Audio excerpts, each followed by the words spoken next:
Welcome back. ಸದನದಲ್ಲಿ ಮಾರ್ದನಿಸಿದೆ prostitute ಅನ್ನುವಂತಹ ಪದ ಬಳಕೆ. ಲಕ್ಷ್ಮೀ ಹೆಬ್ಬಾಳ್ಕರ್ ಅವರಿಗೆ ಆಕ್ಷೇಪಾರ್ಹ ಪದ ಬಳಕೆ ವಿಚಾರಕ್ಕೆ ಸಂಬಂಧಪಟ್ಟಂತೆ ಈಗ ಲಕ್ಷ್ಮೀ ಹೆಬ್ಬಾಳ್ಕರ್ ಅವರು ಸಿಎಂ ಸಿದ್ದರಾಮಯ್ಯ ಅವರಿಗೆ ದೂರನ್ನ ಸಲ್ಲಿಸಿದ್ದಾರೆ.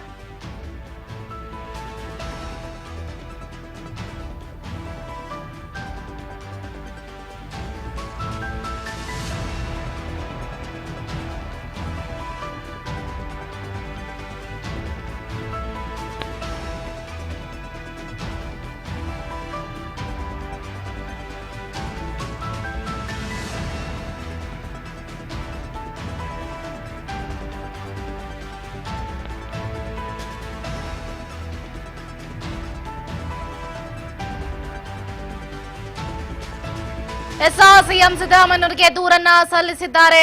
ಮಹಿಳಾ ಮತ್ತು ಮಕ್ಕಳ ಸಚಿವೆಯಾಗಿರುವಂತಹ ಲಕ್ಷ್ಮೀ ಹೆಬ್ಬಾಳ್ಕರ್ ಅವರು ಹೆಬ್ಬಾಳ್ಕರ್ ವಿರುದ್ಧ ಸಿಟಿ ರವಿ ಕೀಳು ಮಟ್ಟದ ಪದ ಬಳಕೆಯನ್ನ ಮಾಡಿರುವಂತಹ ವಿಷಯಕ್ಕೆ ಸಂಬಂಧಪಟ್ಟಂತೆ ಮುಖ್ಯಮಂತ್ರಿಗಳು ರಿಯಾಕ್ಟ್ ಮಾಡಿದ್ದಾರೆ. Law minister HK. ಪಾಟೀಲ್ ರಿಂದ ಸಭಾಪತಿ ಅವರ ಜೊತೆಯಲ್ಲಿ ಚರ್ಚೆಯನ್ನ ನಡೆಸ್ತಾರೆ. ಅವರು ಸಿಎಂ ಸಿದ್ದರಾಮಯ್ಯನವರಿಗೆ ದೂರನ್ನ ಕೊಟ್ಟಿದ್ದಾರೆ ಲಕ್ಷ್ಮೀ ಹೆಬ್ಬಾಳ್ಕರ್ ಅವರು. ಈಗಾಗಲೇ ಹೇಳಿದಾಗೆ ಒಂದು ಕಡೆ ಏನಾಗ್ತಾ ಇದೆ ಅಂತಂದ್ರೆ ಸಿಟಿ ರವಿ ಅವರು ನಿಜಕ್ಕೂ ಕೂಡ ಆ ರೀತಿಯಾದಂತಹ ಪದ ಬಳಕೆಯನ್ನ ಮಾಡ್ಲಿಲ್ವಾ? ಪದ ಬಳಕೆಯನ್ನ ಮಾಡ್ಲಿಲ್ಲ ಅಂತಂದ್ರೆ ಲಕ್ಷ್ಮೀ ಹೆಬ್ಬಾಳ್ಕರ್ ಅವರು ಯಾಕೆ ಸುಮ್ಮನೆ ಅವರೇನೆ ನನಗೆ ಪ್ರಾಸ್ಟಿಟ್ಯೂಟ್ ಅಂದ್ರು ಒಂದು ಸರಿ ಅಲ್ಲ 10 ಸರಿ ಅಂದ್ರು ಅಂತ ಯಾಕೆ ಆ ಹೆಣ್ಣು ಮಗಳು ಈಗ ದೂರನ್ನ ಸಲ್ಲಿಸ್ತಾ ಇದ್ದಾಳೆ ಅನ್ನುವಂತ ಅನುಮಾನವೂ ಕೂಡ ವ್ಯಕ್ತವಾಗ್ತಾ ಇದೆ. ಹಾಗಾದ್ರೆ ಸಿಟಿ ರವಿ ಅವರು ನಿಜಕ್ಕೂ ಕೂಡ ಪ್ರಾಸ್ಟಿಟ್ಯೂಟ್ ಅನ್ನುವಂತ ಪದ ಬಳಕೆಯನ್ನ ಮಾಡ್ಲೇ ಇಲ್ವಾ? ಇದೆಲ್ಲ ಬೆಳಕಿಗೆ ಬರಬೇಕು ಅಂತಂದ್ರೆ ಲಾ ಮಿನಿಸ್ಟರ್ ಎಚ್.ಕೆ. ಪಾಟೀಲ್ ಏನು ಸಭಾಪತಿ ಹೊರಾಟಿ ಅವರ ಜೊತೆ ಚರ್ಚೆ ನಡೆಸಿ ಅತಿ ಶೀಘ್ರದಲ್ಲಿ ಆ ಆಡಿಯೋ ಹಾಗೆ ವಿಡಿಯೋ ಕ್ಲಿಪ್ಗಳನ್ನ ಹೊರ ತರಿಸಬೇಕಾಗಿದೆ. ನಿಜಕ್ಕೂ ಕೂಡ ಸಿಟಿ ರವಿ ಅವರು ಆ ರೀತಿ ಪದ ಬಳಕೆಯನ್ನ ಮಾಡಿದ್ರೆ ನಿಜಕ್ಕೂ ಕೂಡ ಬಹಳ ಹೇಯ ಕೃತ್ಯ ಅಂತಾನೆ ಹೇಳ್ಬೋದು. ಹೆಣ್ಣು ಮಕ್ಕಳ ಬಗ್ಗೆ, ಹಿಂದುತ್ವದ ಬಗ್ಗೆ ಅಷ್ಟು ಮಾತಾಡ್ತಾರೆ. ಒಬ್ಬ ಹೆಣ್ಣು ಮಗಳಿಗೆ ಸದನದಲ್ಲಿ ಅಂತಲ್ಲ, ಹೆಣ್ಣು ಮಗಳಿಗೆ ಯಾವ ರೀತಿ ಗೌರವವನ್ನ ಕೊಡಬೇಕು ಅನ್ನುವಂತ ಕಾಮನ್ ಸೆನ್ಸ್ ಇಲ್ಲ ಅಂತಂದ್ರೆ ಇವರು ಯಾವ ಅಧಿಕಾರದಲ್ಲಿ ಇದ್ರೆ ಏನು ಅನ್ನುವಂತ ಪ್ರಶ್ನೆ ಉದ್ಭವ ಆಗುತ್ತೆ.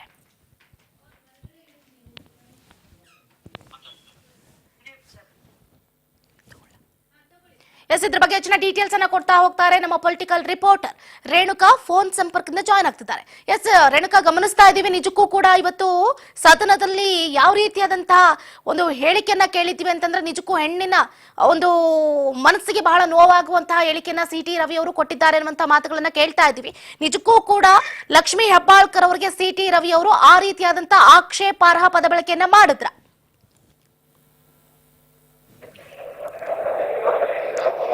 ರೇಣುಕಾ, ನನ್ನ ಧ್ವನಿ ಕೇಳಿಸ್ತಾ ಇದೆಯಾ? ರೇಣುಕಾ, ನನ್ನ ಧ್ವನಿ ಕೇಳಿಸ್ತಾ ಇದೆಯಾ ನಿಮ್ಗೆ?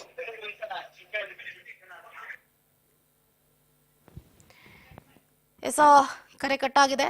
ಗಮನಿಸ್ತಾ ಇದ್ದೀವಿ ಯಾವ ರೀತಿಯಾದಂತಹ ಪರಿಸ್ಥಿತಿ ಉಲ್ಬಣ ಆಗಿದೆ ಅಂತ. ಈಗಾಗಲೇ ಲಕ್ಷ್ಮೀ ಹೆಬ್ಬಾಳ್ಕರ್ ಅವರ ತಮ್ಮ ಅವರು ಕೂಡ ಸಭಾಪತಿ ಹೊರಾಟಿ ಅವರ ಜೊತೆ ಮಾತಾಡ್ತಿದ್ದಾರೆ. ರೇಣುಕಾ ಅಗೇನ್ ಕನೆಕ್ಟ್ ಆಗಿದ್ದಾರೆ. ರೇಣುಕಾ, ಗಮನಿಸ್ತಾ ಇದ್ದೀವಿ ಇವತ್ತು ಸದನದಲ್ಲಿ ಈ ರೀತಿಯಾದಂತಹ ಹೇಳಿಕೆಯನ್ನ ಸಿಟಿ ರವಿ ಅವರು ಕೊಟ್ಟಿದ್ದಾರೆ ಅನ್ನುವಂತಹ ಮಾತು ಹೇಳೋದಕ್ಕೆ ಬೇಜಾರಾಗುತ್ತೆ. ಲಕ್ಷ್ಮೀ ಹೆಬ್ಬಾಳ್ಕರ್ ಅವರಿಗೆ ನಿಜಕ್ಕೂ ಕೂಡ ಪ್ರಾಸ್ಟಿಟ್ಯೂಟ್ ಅನ್ನುವಂತಹ ಪದ ಬಳಕೆಯನ್ನ ಮಾಡಿದ್ರ ಅಂತ?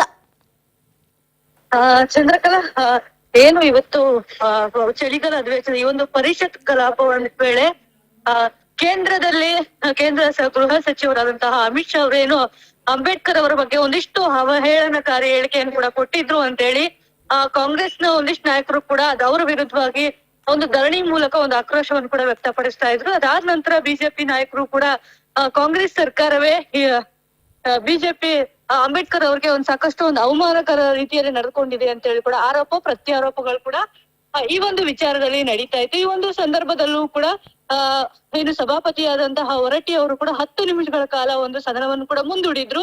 ಈ ವೇಳೆ ಎರಡೂ ಪಕ್ಷದ ನಾಯಕರು ಕೂಡ ಮಾಧ್ಯಮಗಳ ಮುಂದೆ ಪ್ರಮುಖವಾಗಿ ತಮ್ಮ ಒಂದು ಭಿತ್ತಿ ಪತ್ರವನ್ನು ತೋರಿಸುವ ಮೂಲಕ ತಮ್ಮ ಒಂದು ಆಕ್ರೋಶಭರಿತವಾಗಿ ತೋರ್ತಾ ಇದ್ದು. ಈ ಒಂದು ಸಂದರ್ಭದಲ್ಲೂ ಕೂಡ ಎಲ್ಲೋ ಒಂದ್ ಕಡೆ ಸಿಟಿ ರವಿ ಅವರು ಕೂಡ ರಾಹುಲ್ ಗಾಂಧಿ ಅವರು ಒಬ್ಬ ಡ್ರಗ್ ಅಡಿಕ್ಟ್ ಅನ್ನುವಂತಹ ಪದವನ್ನು ಕೂಡ ಬಳಕೆ ಮಾಡ್ತಾರೆ. ಇದಕ್ಕೆ ಪ್ರತಿಯಾಗಿ ಸಚಿವರಾದಂತಹ ಲಕ್ಷ್ಮೀ ಹೆಬ್ಬಾಳ್ಕರ್ ಅವರು ಕೂಡ ನೀವು ಕೂಡ ಕಾರಿನಿಂದ 3 ಜನರನ್ನು ಕೊಲೆ ಮಾಡಿದ್ದೀರಾ ಅನ್ನುವಂತಹ ಒಂದು ಆರೋಪವನ್ನು ಕೂಡ ಮಾಡ್ತಾರೆ. ಈ ಒಂದು ಆರೋಪಕ್ಕೆ ಎಲ್ಲ ಒಂದ್ ಕಡೆ ಸಿ.ಟಿ.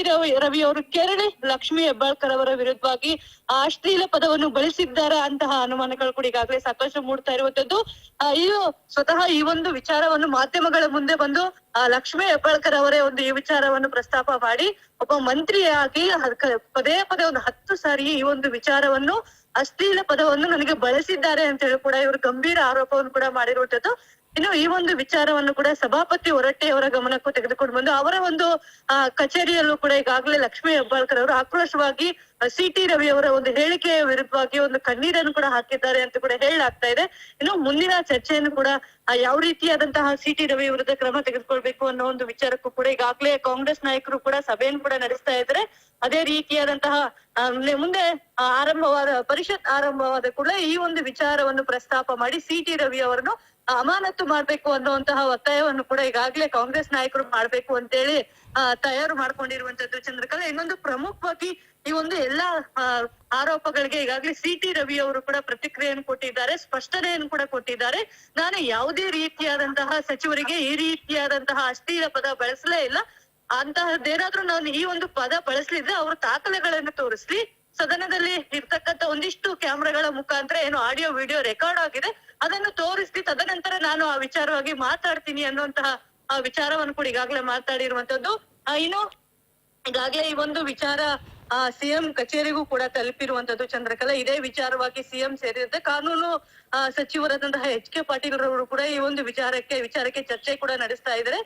ಉಪಸಭಾಪತಿಗಳಾದಂತಹ ಎಂ.ಕೆ. ಪ್ರಾಣೇಶ್ ಅವರ ಒಂದು ಕಚೇರಿಯಲ್ಲೂ ಕೂಡ ಈ ಒಂದು ಸಭೆ ಕೂಡ ಸದ್ಯ ನಡೀತಾ ಇರುವಂತದ್ದು. ಈ ಒಂದು ಸಭೆಯಲ್ಲೂ ಕೂಡ ಪರಿಷತ್ನ ಸಭಾ ನಾಯಕರಾದಂತಹ ಬೋಸರಾಜ್ ಅವರು ಮತ್ತೆ ಲಕ್ಷ್ಮೀ ಹೆಬ್ಬಾಳ್ಕರ್ ಅವರ ಸಹೋದರ ಮತ್ತೆ ಪರಿಷತ್ ಸದಸ್ಯರಾದಂತಹ ಚನ್ನನ್ ಅವರು ಕೂಡ ಈಗಾಗಲೇ ಈ ಒಂದು ಸಭೆಯಲ್ಲೂ ಕೂಡ ಭಾಗಿಯಾಗಿರುವಂತದ್ದು. ಇನ್ನು ಮುಂದಿನ ನಡೆ ಇನ್ ಕೇಸ್ ಏನಾದ್ರು ಸಿ.ಟಿ. ರವಿ ಈ ಒಂದು ಪದ ಬಳಕೆ ಮಾಡಿದ್ರೆ ಅವರ ವಿರುದ್ಧವಾಗಿ ಯಾವ ರೀತಿಯಾದಂತಹ ಕ್ರಮ ತೆಗೆದುಕೊಳ್ಬೇಕು ಅನ್ನೋದ್ರ ಬಗ್ಗೆ ಕೂಡ ಚರ್ಚೆ ನಡೀತಾ ಇರುವಂತದ್ದು. ಇತ್ತ ಬಿಜೆಪಿ ಅವರು ಕೂಡ ಲಕ್ಷ್ಮೀ ಹೆಬ್ಬಾಳ್ಕರ್ ಅವರು ಮಾಡಿರುವಂತಹ ಆರೋಪ ಎಷ್ಟು ಸರಿಯಾಗಿದೆ, ನಿಜವಾಗ್ಲೂ ಈ ಪದವನ್ನು ಸಿ.ಟಿ. ರವಿ ಅವರು ಬಳಸಿದ್ರ ಅನ್ನುವಂತಹ ವಿಚಾರವನ್ನು ಕೂಡ ಈಗಾಗಲೇ ಎರಡು ಉಭಯ ನಾಯಕರು ಕೂಡ ಈಗಾಗಲೇ ಈ ಒಂದು ವಿಚಾರಕ್ಕಾಗಿ ಪರಿಶೀಲನೆಯನ್ನು ಕೂಡ ನಡೆಸ್ತಾ ಇರುವಂತದ್ದು.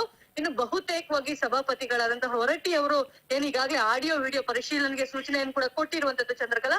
ಈ ಆಡಿಯೋ ವಿಡಿಯೋಗಳ ಪರಿಶೀಲನೆ ನಂತರ ನಿಜವಾಗ್ಲೂ ಕೂಡ ಸಿ.ಟಿ. ರವಿ ಅವರು ಈ ಒಂದು ಆರೋಪವನ್ನು ಮಾಡಿದ್ರ, ಲಕ್ಷ್ಮೀ ಹೆಬ್ಬಾಳ್ಕರ್ ಅವರ ವಿರುದ್ಧವಾಗಿ ಈ ಒಂದು ಅಶ್ಲೀಲ ಪದವನ್ನು ಕೂಡ ಬಳಸಿದ್ರ ಅನ್ನುವಂಥದ್ದು ಮಾಹಿತಿ ಕೂಡ ಹೊರಬೀಳಲಿದೆ ಚಂದ್ರಕಲಾ. ಸರ್, ಇನ್ನೊಂದು ಇಲ್ಲಿ ಗಮನಿಸ್ತಾ ಇದೀವಿ, ಒಂದು ಕಡೆ ಇವ್ರಿಗೆ ಪ್ರೊಫೆಷನಲ್ ಅನ್ನೋದಕ್ಕಿಂತ ಪರ್ಸನಲ್ ಆಗಿ ಏನಾದ್ರು ತಗೊಂಡ್ಬಿಟ್ರ? ಯಾಕಂತಂದ್ರೆ ಈಗ ಆ ರೀತಿಯಾದಂತಹ ಪದ ಬಳಕೆಯನ್ನ ಮಾಡ್ತಾ ಇದ್ದಾರೆ ಅಂತಂದ್ರೆ ಎಲ್ಲೋ ಒಂದು ಕಡೆ ಪರ್ಸನಲ್ ಆಗಿ ಹೋಗಿ ಅಟ್ಯಾಕ್ ಮಾಡಿದ್ರ ಸಿ.ಟಿ. ರವಿ ಅವರು ಅಂತ ಅನಿಸ್ತಾ ಇದೆ. ಜಸ್ಟ್ ಬಿಕಾಸ್ ಖಂಡಿತವಾಗ್ಲೂ ಚಂದ್ರಕಲಾ, ಬೆಳಗ್ಗೆಯಿಂದಲೂ ಕೂಡ ಏನು ಪರಿಷತ್ ಸದನ ಆರಂಭ ಆಗ್ತಿದ್ದಂತೆನೆ ಇತ್ತ ಕಾಂಗ್ರೆಸ್ ನಾಯಕರು ಬಿಜೆಪಿ ಅವ್ರ ಮೇಲೆ ಮುಗಿಬಿದ್ದಿದ್ರು.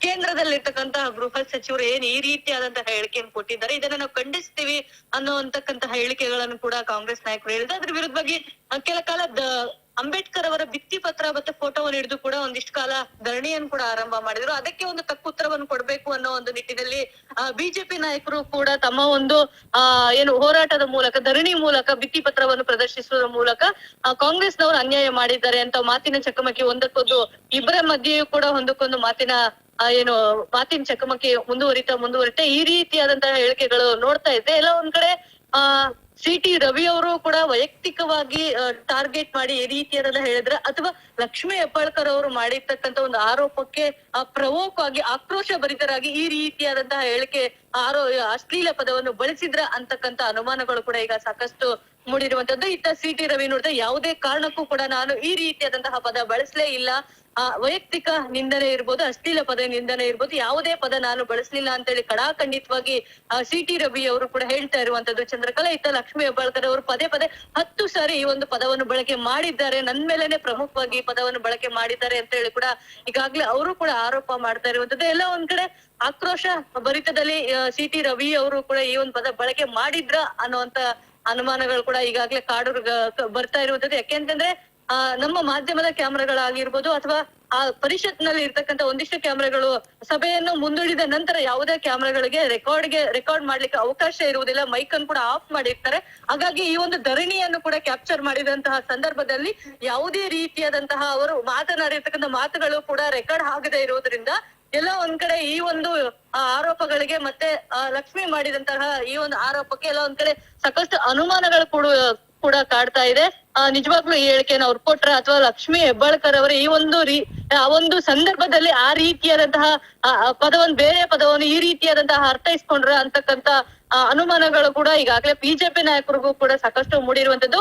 ಸದ್ಯ ಈಗೇನು ಸಭಾಪತಿ ಅವರು ಆಡಿಯೋ ವಿಡಿಯೋ ಪರಿಶೀಲನೆಗೆ ಅನುಮತಿಯನ್ನು ಕೊಟ್ಟಿರುವಂತದ್ದು ಚಂದ್ರಕಲಾ. ಆಡಿಯೋ ವಿಡಿಯೋ ಪರಿಶೀಲನೆ ನಂತರವಷ್ಟೇ ನಿಜವಾಗ್ಲೂ ಕೂಡ ಸಿ.ಟಿ. ರವಿ ಅವರು ಪದ ಬಳಕೆ ಮಾಡಿದ್ರ ಅಥವಾ ಲಕ್ಷ್ಮಿ ಹೆಬ್ಬಾಳ್ಕರ್ ಅವರ ಆರೋಪನೆ ಸುಳ್ಳ ಅನ್ನೋಂತಕ್ಕಂಥ ಹೆಚ್ಚಿನ ಮಾಹಿತಿ ಕೂಡ ಹೊರಬೀಳಲಿದೆ ಚಂದ್ರಕಲಾ. ಥ್ಯಾಂಕ್ ಯು ರೇಣುಕಾ, ನಿಮ್ಮ ಕಂಪ್ಲೀಟ್ ಡೀಟೇಲ್ಸ್ಗಾಗಿ. ಎಸ್, ಗಮನಿಸ್ತಾ ಇದ್ದೀವಿ ಈಗಾಗಲೇ ವಾದ ಪ್ರತಿವಾದ ಹೆಚ್ಚಾಗ್ತಾ ಇದೆ. ಒಂದು ಕಡೆ ಲಕ್ಷ್ಮಿ ಹೆಬ್ಬಾಳ್ಕರ್ ಅವರು ಸಭಾಪತಿ ಹೊರಟ್ಟಿ ಅವರಿಗೆ ದೂರನ್ನ ಕೊಟ್ಟರು. ಅದಾದ ನಂತರ ಮುಖ್ಯಮಂತ್ರಿ ಸಿದ್ದರಾಮಯ್ಯವ್ರಿಗೂ ಕೂಡ ದೂರನ್ನ ಕೊಟ್ಟಿದ್ದಾರೆ. ನನ್ನ ವಿರುದ್ಧ ಏನು ಅಶ್ಲೀಲ ಪದ ಬಳಕೆ ಆಗಿದೆ, ನನಗೆ ಇದನ್ನ ಡೈಜೆಸ್ಟ್ ಮಾಡ್ಕೊಳ್ಳೋದಕ್ಕೆ ಆಗ್ತಾ ಇಲ್ಲ, ಹೆಣ್ಣು ಮಗಳಿಗೆ ಈ ರೀತಿಯಾದಂಥ ಪದ ಬಳಕೆಯನ್ನ ಮಾಡಿದ್ದು ಎಷ್ಟರ ಮಟ್ಟಿಗೆ ಸರಿ ಇದೆ, ಇದು ನೀವು ಪ್ರಶ್ನೆ ಮಾಡಲೇಬೇಕು, ಅದಕ್ಕೆ ತಕ್ಕನಂತಹ ಉತ್ತರವನ್ನು ಕೊಡಲೇಬೇಕು ಅಂತ ಲಕ್ಷ್ಮಿ ಹೆಬ್ಬಾಳ್ಕರ್ ಅವರು ಕಣ್ಣೀರನ್ನ ಹಾಕ್ತಾ ಈಗ ಮುಖ್ಯಮಂತ್ರಿ ಸಿದ್ದರಾಮಯ್ಯವ್ರಿಗೂ ಕೂಡ ದೂರನ್ನ ಕೊಟ್ಟಿದ್ದಾರೆ. ಈ ವಿಷಯಕ್ಕೆ ಸಂಬಂಧಪಟ್ಟಂತೆ ಸಿ.ಟಿ. ರವಿ ಅವರು ಕೂಡ ಮಾತಾಡಿದ್ರು. ಹಾಗೆ ನಾನು ಮಾತಾಡಲೇ ಇಲ್ಲ, ಈ ಘಟನೆ ನಡೆಯುವ ಸ್ವಲ್ಪ ಮುಂಚೆ ನಾನು ಅಲ್ಲಿದ್ದೆ, ಇಲ್ಲ ಅಂತ ಹೇಳೋದಕ್ಕೆ ಹೋಗೋದಿಲ್ಲ. ಸೊ ಅಲ್ಲಿ ಗಲಾಟೆ ಜೋರಾಗಿ ಆಗ್ತಾ ಇತ್ತು. ಕಾಂಗ್ರೆಸ್ ಸದಸ್ಯರು ಕೂಡ ಹೊರಗೆ ಎದ್ದು ಹೋಗ್ತಾ ಇದ್ರು. ಆ ವೇಳೆ ಸಚಿವೆ ಲಕ್ಷ್ಮಿ ಹೆಬ್ಬಾಳ್ಕರ್ ಅವರು ಮೀಡಿಯಾ ಗ್ಯಾಲರಿ ಬಳಿ ಬಂದು ತಮಗಾದಂತಹ ಏನು ಅಂಬೇಡ್ಕರ್ ಅವರ ವಿರುದ್ಧ ಮಾತಾಡ್ತಾ ನನಗೆ ಕೊಲೆಗಡಕ ಅಂತಂದ್ರು. ಸೊ ನಾನು ಅದನ್ನ ಏನು ಅಷ್ಟು ಸೀರಿಯಸ್ ಆಗಿ ತಗೊಳ್ಳೋದಕ್ಕೆ ಹೋಗ್ಲಿಲ್ಲ. ಬಟ್ ಅಂಬೇಡ್ಕರ್ ವಿರುದ್ಧ ಯಾಕೆ ಮಾತಾಡ್ತಾ ಇದ್ದೀರಿ ಅಂತ ನಾನು ವಾಯ್ಸ್ ರೇಸ್ ಮಾಡಿದ್ರೆ ಬಿಟ್ರೆ ನಾನು ಲಕ್ಷ್ಮಿ ಹೆಬ್ಬಾಳ್ಕರ್ ಅವ್ರಿಗೆ ಆ ರೀತಿಯಾದಂಥ ಪದ ಬಳಕೆಯನ್ನ ಮಾಡಿಲ್ಲ ಅಂತ ಹೇಳಿಕೆಯನ್ನ ಕೊಡ್ತಾ ಇದ್ದಾರೆ. ಒಟ್ಟಾರೆಯಾಗಿ ಇದರ ಬೆನ್ನಲ್ಲೇ ಸಭಾಪತಿ ಬಸವರಾಜ ಹೊರಟ್ಟಿ ಅವರು ಸದನದ ಆಡಿಯೋ ಹಾಗೆ ವಿಡಿಯೋ ಪರಿಶೀಲನೆಗೆ ಸೂಚನೆಯನ್ನ ಕೊಟ್ಟಿದ್ದಾರೆ. ಇದೀಗ ಕಾರ್ಯದರ್ಶಿಯಿಂದ ಏನು ಆಡಿಯೋ ವಿಡಿಯೋ ಪರಿಶೀಲನೆ ಮಾಡ್ತಾ ಇದ್ದಾರೆ. ಜೊತೆಗೆ ಕಾಂಗ್ರೆಸ್ನಿಂದ ಸಿ.ಟಿ. ರವಿ ಅವರ ಅಮಾನತಿಗೆ ಸದನದಲ್ಲಿ ಆಗ್ರಹಿಸಲಾಗ್ತಾ ಇದೆ. ಕಲಾಪ ಆರಂಭ ಆಗ್ತಾ ಇದ್ದಂತೆ ಅಮಾನತಿಗೆ ಆಗ್ರಹಿಸೋದಕ್ಕೆ